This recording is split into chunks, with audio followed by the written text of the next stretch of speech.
একটা কথা মনে রাখবেন যে আমি জাতির পিতা বঙ্গবন্ধুর কন্যা। আমি ক্ষমতার লোভে রাজনীতি করিনি। আমি সেই স্কুল জীবন থেকে রাজনীতি করেছি অধিকার প্রতিষ্ঠার জন্য। আমি রাজনীতি করি বাংলার মানুষের জন্য। আমার পিতা যে স্বপ্ন দেখেছিলেন, কি মানুষের মুখে হাসি ফোটাবেন, দেশের মানুষের ভাগ্য পরিবর্তন করবেন, দেশের মানুষকে উন্নত জীবন দিবেন, আমরা দিতে পেরেছিলাম, দিয়েছিলাম। সারা বিশ্বের কাছে বাংলাদেশ উন্নয়নের রোল মডেল হিসেবে স্বীকৃতি পেয়েছিল। বাংলাদেশের জনগণ দেশে প্রবাসে যেখানে যেত অত্যন্ত সম্মান পেত। আজকে সেই সম্মানটা হারিয়ে গেছে। এখন বাংলাদেশের মানুষ কেমন আছে সেটাই জিজ্ঞেস করে, কিন্তু আগে তা ছিল না। কাজে এই অবস্থা থেকে আবার দেশকে ফিরিয়ে আনতে হবে। 81 সালে বাবা মা ভাই সব হারিয়ে ছোট দুটি সন্তান, একমাত্র বোন, তাদেরকে স্নেহ বঞ্চিত করে আপনাদের কাছে ফিরে এসেছিলাম বাংলাদেশের জনগণের মানুষের অধিকার প্রতিষ্ঠার জন্য।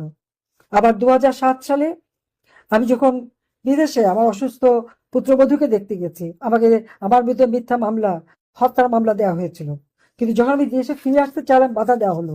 সেই বাধা অতিক্রম করে আমি ফিরে এসেছি। আবারও আমি ফিরে আসব। আমি ফিরে আসবো।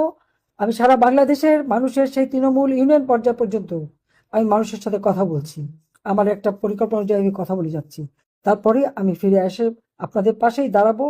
আপনাদের যে মর্যাদা সেটা যাতে আবার পূরণ হয় সে ব্যবস্থা ইনশাল্লাহ আমি করব। আমি বাংলাদেশের সকল গণতান্ত্রিক, প্রগতিশীল, অসাম্প্রদায়িক ও মানবিক শক্তিতে যারা বিশ্বাস করেন, যারা বাংলাদেশের জনগণের কল্যাণ চান, তাদের সবাইকে আমি আহ্বান করব, ভয়কে জয় করে সবাই ঐক্যবদ্ধ হন। সকলে ঐক্যবদ্ধ হয়েই এই প্রতিহিংসা রাজনীতি আপনারা প্রত্যাখ্যান করেন। মিথ্যা প্রচারণা, সাম্প্রদায়িকতা, উগ্রবাদ, দেশবিরোধী অপশক্তির বিরুদ্ধে ঐক্যবদ্ধ হন। আওয়ামী লীগের উপর নিষেধাজ্ঞা, এই নিষেধাজ্ঞা দেবার তাদের কোনো অধিকার নেই।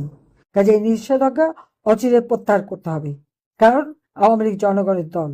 জনগণের রাজনৈতিক গণতান্ত্রিক অধিকার কেড়ে নেওয়া হয় আওয়ামী লীগের উপর নিষেধাজ্ঞা দিলে।